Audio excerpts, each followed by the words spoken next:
Hello, everybody. Is everyone all right? I'm all right. It is January. It is January 2021, and here we are, and there we go. So hope it's been all right. Hope it's been hope it's been an okay month. It's been a bit of an annoying month for me. I've been a bit ill. I'm still a little bit ill. I've had a viral throat infection, and so yes, I've been coughing a lot. And I'd planned on doing a couple of videos this month. I was planning on doing like a 2020 favourites. I was planning on doing a video about Donna Tartt, but I was just coughing all the way through it. So and I've had the test, and it's not the nastiness, so that's okay. But yes, I'm going to try and get through this one as best I can. So I didn't do a 2020 favourites video, but I do just want to do a brief sort of rapid fire round of my favourite books, because a couple of people have asked me. So yeah, in total I read 75 books last year, which is a bit bonkers, isn't it? But in no particular order, here's my 2020 favourites.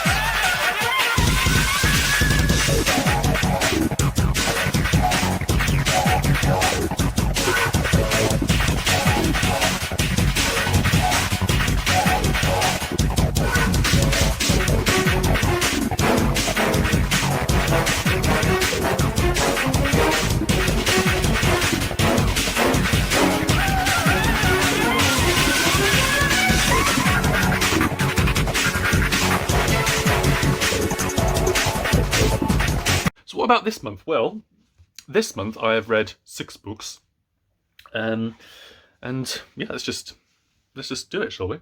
So the first book that I read in 2021 was A Thousand Ships by Natalie Haynes.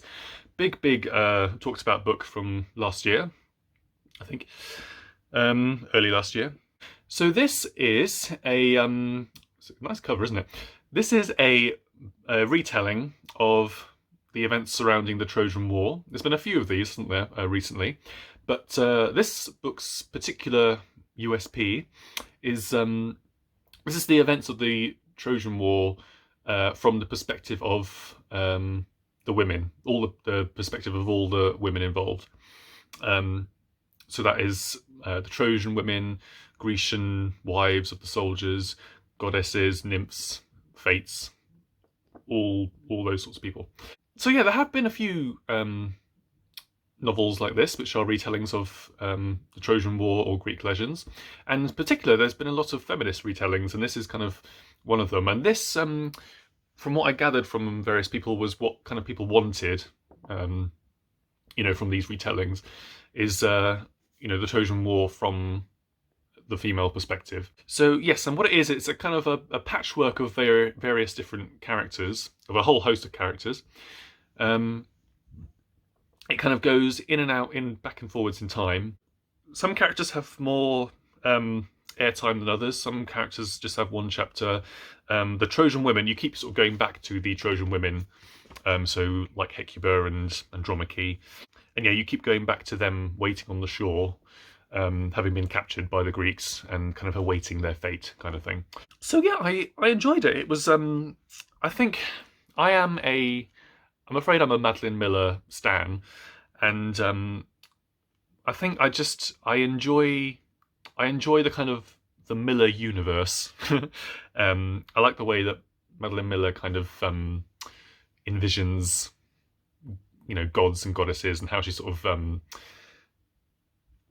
how the to use a gaming thing, the character design of gods and goddesses. In this, they're just people who are a bit taller. And the Haynes verse is fine. It is well written.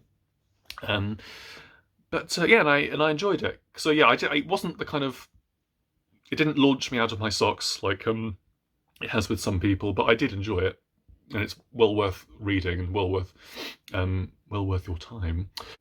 It is, because it is about women's experience of war. Obviously, that is quite a horrific thing, and I was interested to see how far the book would go with that. And I would say that this is like a PG-13 book. There is violence in this book, and things are referred to, but it isn't. It's not like an 18 or anything. It's not like it doesn't sort of go into gratuitous depths of the horrors that women face in war. It's a PG-13 book about a Greek legend, which was the Trojan War and the events surrounding it. So yes, I enjoyed it, and it was a good first book of the year, so I would thoroughly recommend it. Next up, okay, so everyone, the world and his wife and husband have read this book. I read for the first time The Curious Incident of the Dog in the Night Time by Mark Haddon. We're sort of going back to 2003. So yes, huge international bestseller, and adapted into into a stage play and everything. I think it's a stage. I don't think it's a musical, is it? It's a stage play. And yes, I've never read it, and so I was very interested in. So yes, I know that you've read it, so I'll try not to be too thingy bob, but essentially, this is about a teenager who has autism, and at the beginning of the novel, his neighbour's dog is found dead with a garden fork sticking in it, and this young boy, what's his name? So yeah, he decides to solve this the murder of the dog, and in doing so, he kind of gets himself sort of further and further into trouble, I guess, and secrets are revealed about his family, and yeah, he sort of goes on this big adventure.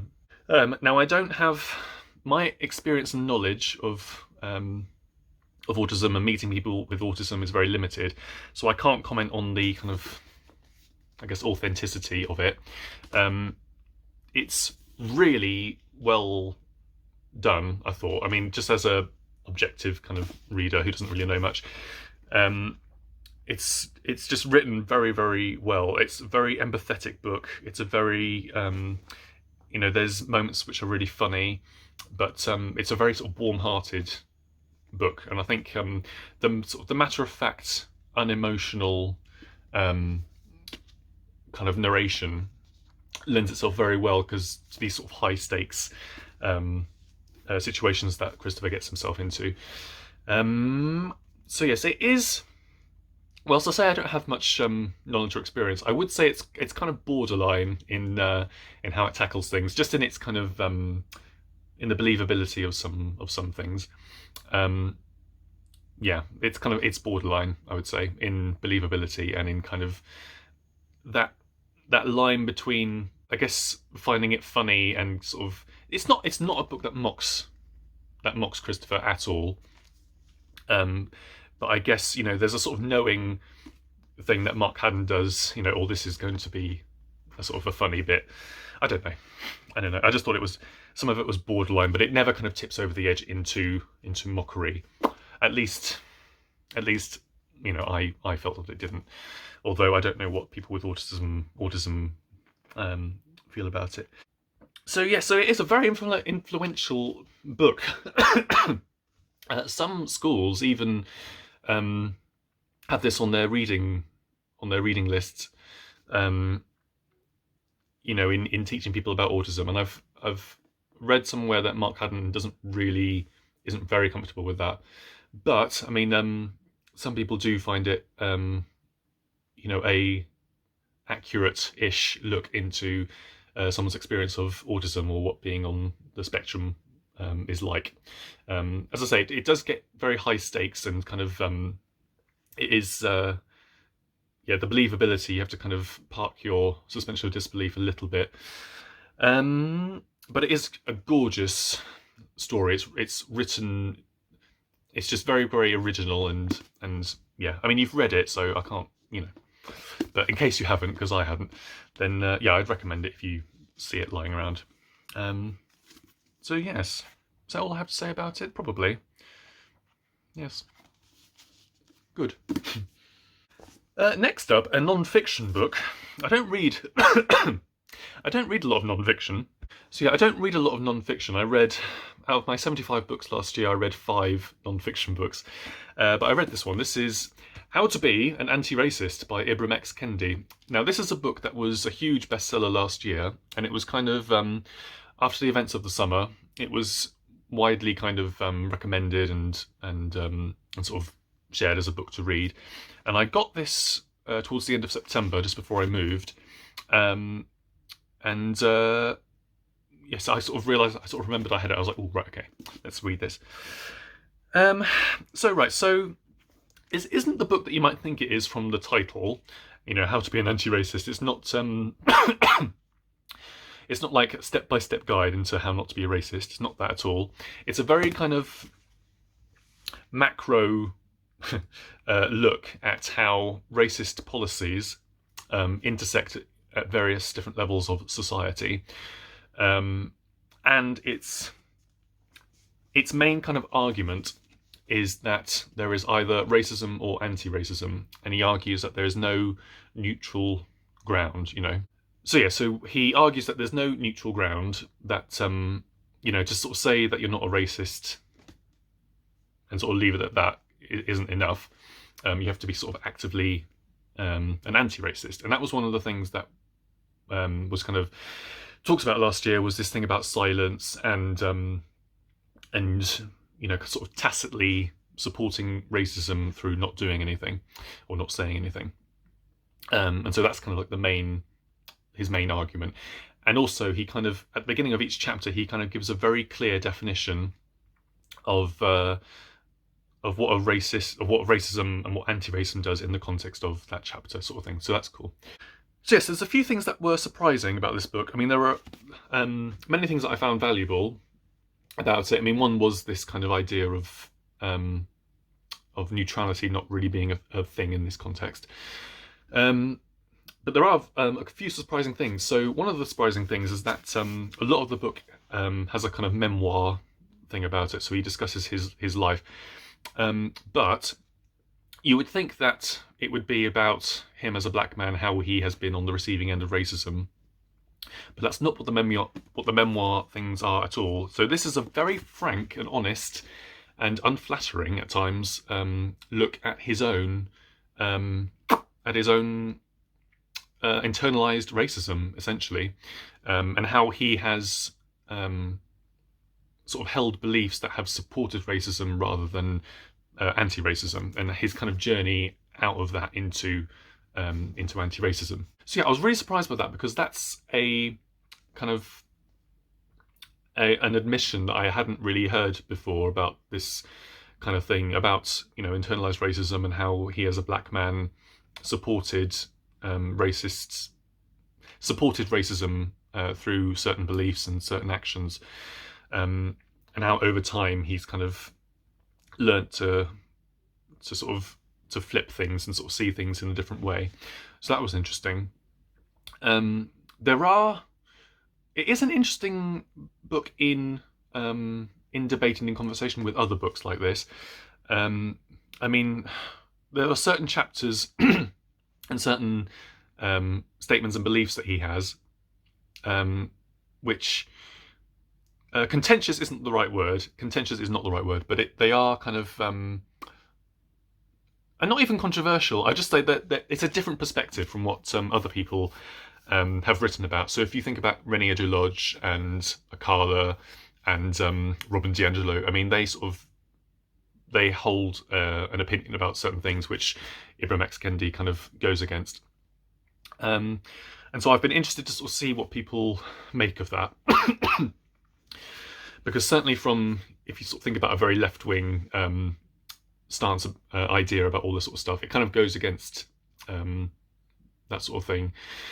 I won't get into it now, but I just thought that was interesting, and I've been interested to sort of read and watch analysis of the book and sort of dissenting things about certain aspects of the book. I'm waffling, sorry. Essentially, bits of it I found very valuable. Bits of it I found really enlightening. Yeah, it's well worth reading. But I would say that it's not a book that you should read in all of itself. Like all non-fiction books on a particular topic, it's good to kind of get a range of ideas and sort of see what different people say about different things, because he makes some bold statements, and not everyone agrees with those statements.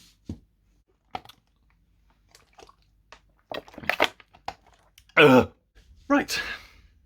Next up.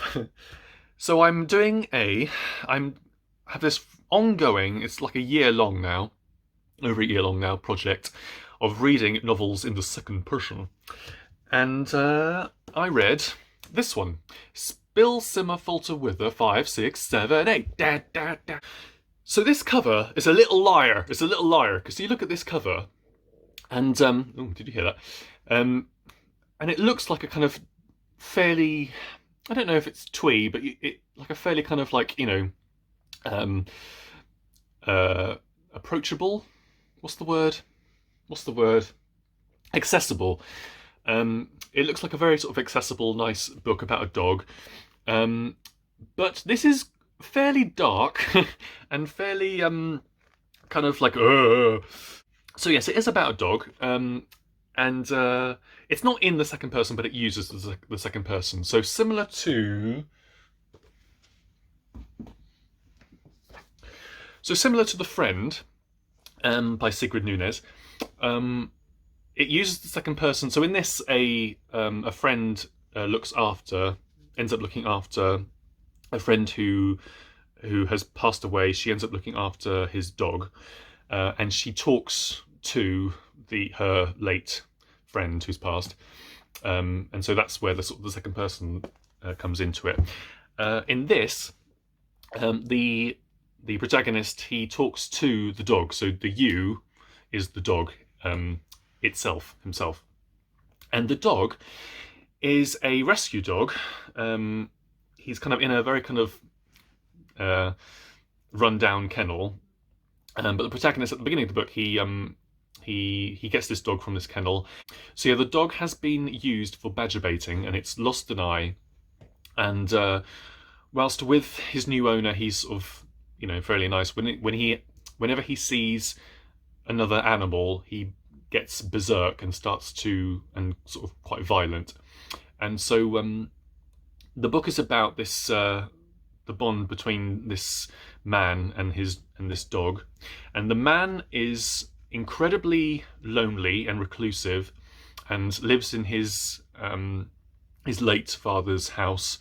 And yeah, it's and this dog kind of becomes a real sort of needed companion for this man.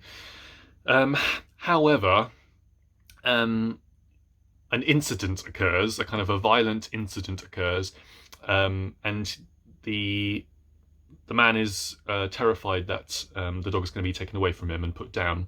So he kind of goes on the run, kind of Thelma and Louise. He kind of goes on the run with this dog in his car.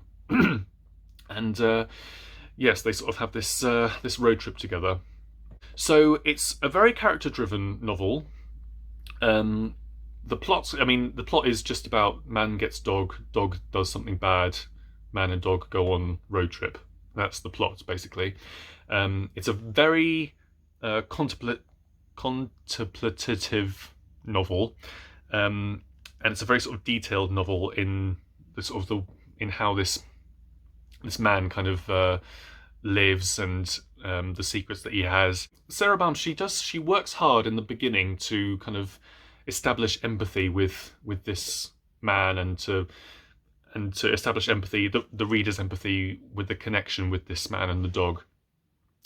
But for me, I mean, once the incident happens, the book kind of lost me, unfortunately, because I was like, well, I don't know, I sort of just found it sort of indefensible. So the road trip stuff, I was just like, well, I'm really sorry, mate, but, you know, you've got to face the music. If you like kind of slow burning character novels with a sort of like a dark twist to them, then it's likely that you'd like this book.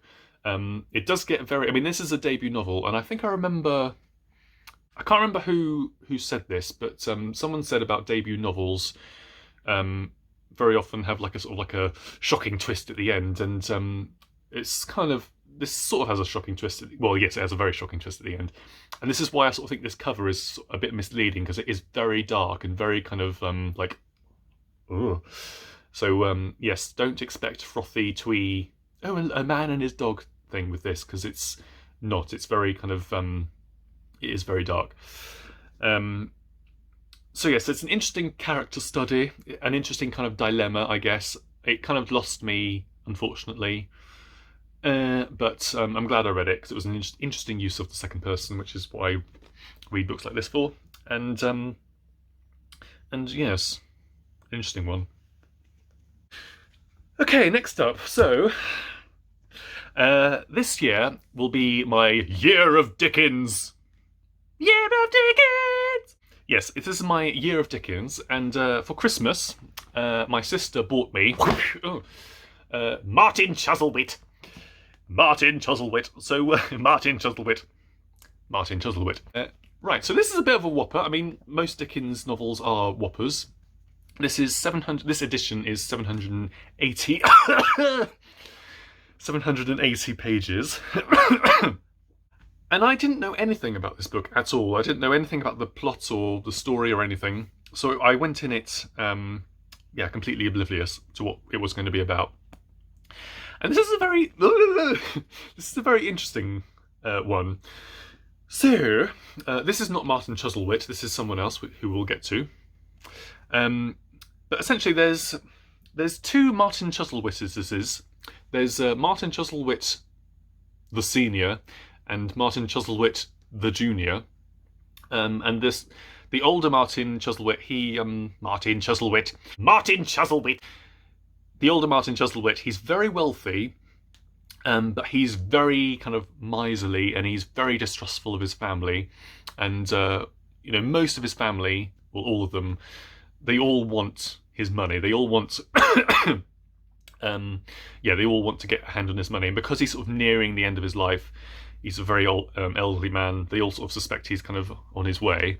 And so, yes, they're all sort of like, we want the money, and he knows that. And so he's become very, very distrustful of everyone, and he thinks everyone just wants his money. He has been, in the past, very generous to his grandson, Martin Chuzzlewit, the junior.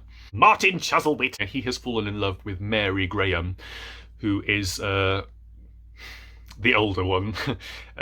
His charge, this sort of orphan girl who's basically like a kind of companion servant, and yes, the grandson has fallen in love with her, and Martin Chuzzlewit, the older, doesn't like that, so he sort of cuts him off. So yes, so there's a huge cast of characters in this, and they all have, well, most of them have very funny names. So this one is called Mr. Pecksniff. That's the washing machine, if you hear anything. So this one's called Mr. Pecksniff. Well, Mr. Pecksniff. What's this? How? Mr. Pecksniff. I don't know. He's very, very pompous, and he's kind of one of the great villains. I think he's kind of a master manipulator, and he kind of I think he's sort of like a distant cousin or something of the older one, and he really wants the money, and he kind of wheedles his way through in a very sort of pompous way to getting it and getting his own way. So I've read Great Expectations in David Copperfield, and Great Expectations is a shorter novel, and it's a very kind of, it's very plot driven, and very sort of focused plot, if you know what I mean. David Copperfield is a bit more meandering, but it is kind of first person, so it's David Copperfield is the centre of all these sort of different stories that he meanders through. This is third person, and yes, there is kind of like a central premise of selfishness. It's about selfishness, but yeah, there's a huge cast of characters, and it does sort of go all over the place with different plots and subplots and everything. And one of the main plot points, which I was very surprised by, is Martin Chuzzlewit, the junior. He decides to sort of make a new life for himself, and he heads off into America with Mark Tapley, who at the start is his kind of servant, but then becomes his friend, his partner. So yeah, he went to America a couple of years before he wrote this, and yeah, this is his kind of satire on America. And essentially his whole kind of point is that the ethos there is that, oh, this is the land of the free, and everyone can sort of do what they want, and there's land of opportunity. But in actual fact, it's not that at all. So you have slavery in the land of the free, and then you have the land of opportunity. So he gets to buy some land and sort of make a name for himself. But when he gets there, it's a swamp. And also this thing about being able to, I guess a sort of a free speech debate in this, sort of being able to sort of say what you like. But whenever he criticises things that are going on or sort of manners of people, Americans are quick to sort of say, "You can't say that." So there's a lot of kind of. I'm interested to see what Americans think about this. One thing it was interesting reading this after having read Vanity Fair last month, because Vanity Fair, as I said in my last wrap up, has a racism problem, and the more I read about Thackeray, the more I'm just like. And I was a bit sort of worried that we were sort of getting, because that's the thing, because people sort of say, oh, it's the 19th century and you have to sort of expect that and all the rest of it. I mean, Thackeray, he supported the Confederacy and all that kind of stuff, so I was just like, ugh. But in this, I breathed a sort of a small sigh of relief because Martin, he abhors slavery and he abhors the way that black people are treated. Completely opposite to Vanity Fair, kind of abolitionists and that kind of way of thinking isn't mocked. It's kind of supported in this. That doesn't leave Dickens off the hook, obviously, but I just thought I was just like, oh, okay, so not everyone was Thackeray in that day. So what else? So yes, I said there was a huge cast of characters. My favourite of all was Mrs. Gamp. She's one of the best. Leave the bottle on the chimney piece. Yeah, she's just fabulous character. You don't always understand. I mean, I didn't understand a word that she was saying, but she's this. She's a midwife, and she helps out with. She helps out with various different things as well. But yeah, she's this. She's an alcoholic, and because she has to deal with corpses and stuff, and to get through it, she drinks, and but she kind of she's just fabulous. Let me put my lips to it when I'm so disposed. My friend Mrs. Harris. Yeah, she's I really love her. Mrs. Gamp. If I can play her, then in a BBC adaptation, then look no further. Oh, we now cut to the dead of night because I was interrupted. So now here we are in the dead of night. So yes.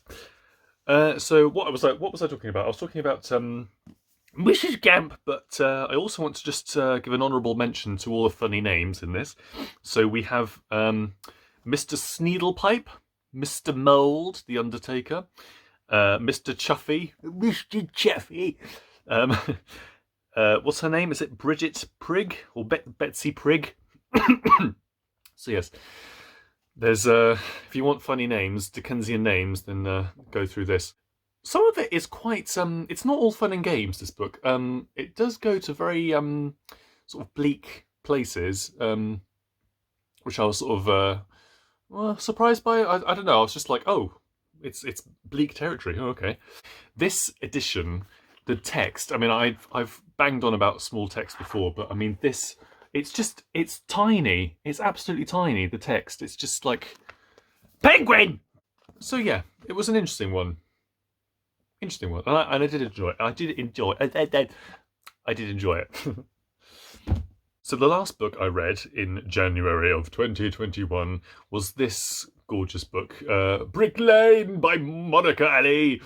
Brick Lane. Oh gosh, I've had this copy for over a decade. It must be over a decade. It's one of these sort of books that's just been it's just kind of just been around every time I've moved, because I've lived a lot of places, but every time I've moved, it's sort of just it's there, but I haven't read it in years and years and years. And I wanted to, when I discovered this when I was moving, I sort of saw it again. I was like, ooh, I got to reread this.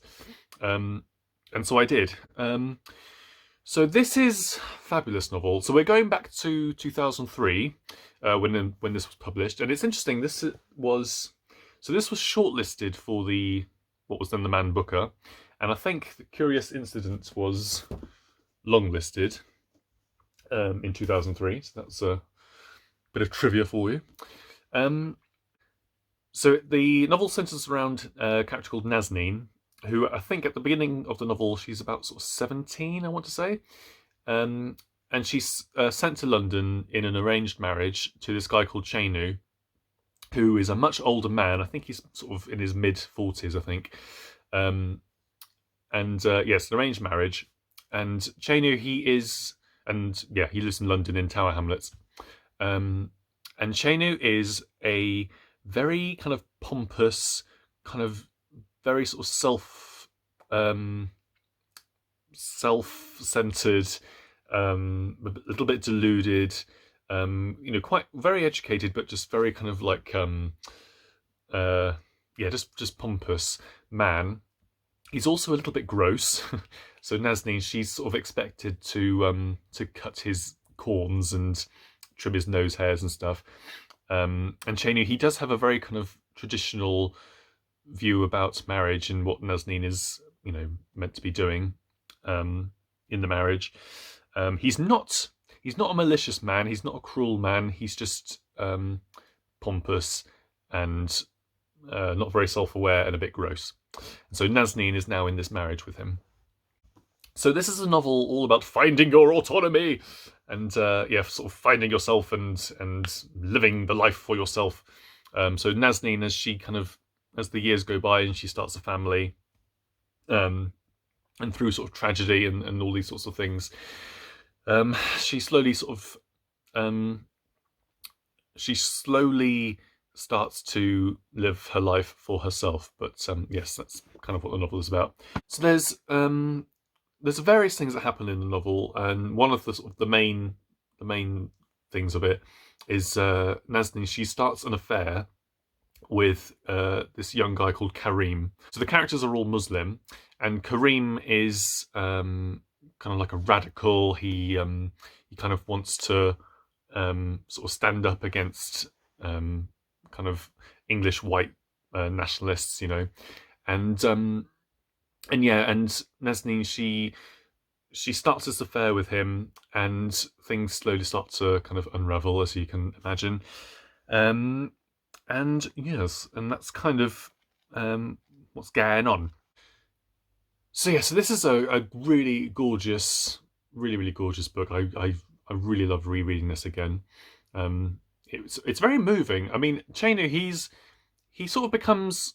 He's not a likable character, but in the end, he's very tragic. It's a very tragic character, Chenu, and I found it very moving at the end, because he's not a malicious man. He's just a product of his generation and of he's just and I was just very moved at the end with him and Nazneen.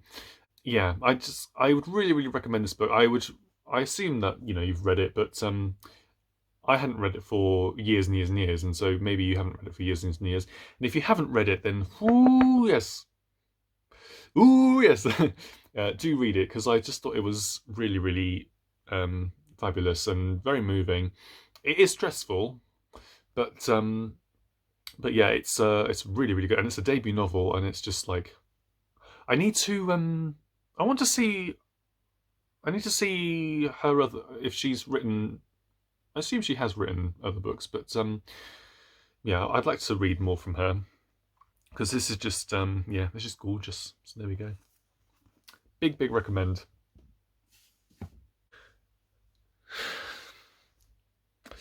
There we are. There's your January wrap up. I hope everyone's all right. Oh gosh. I hope I get well again. Oh gosh. So right, here we go. So we here at Doom Antidote, we've passed 1,000 subscribers, which is a little bit bonkers, isn't it? So if you have subscribed, then I am very grateful. Just wanted to let you know. Yeah, 1,000 subscribers. I don't know Usually people do like a. I know people sometimes do Q&As when they reach 1,000 subscribers. And I don't know. Should I do that? I don't know. We'll see. But yeah, I'm very, very grateful. So yes, if you have been watching, then thank you for watching. Anything else? No, I think the business is. The meeting is adjourned. Adjourned? The meeting is closed permanently. I need to get better. Oh gosh. So yes, hopefully I'll be better next time I see you. And until then, bye bye.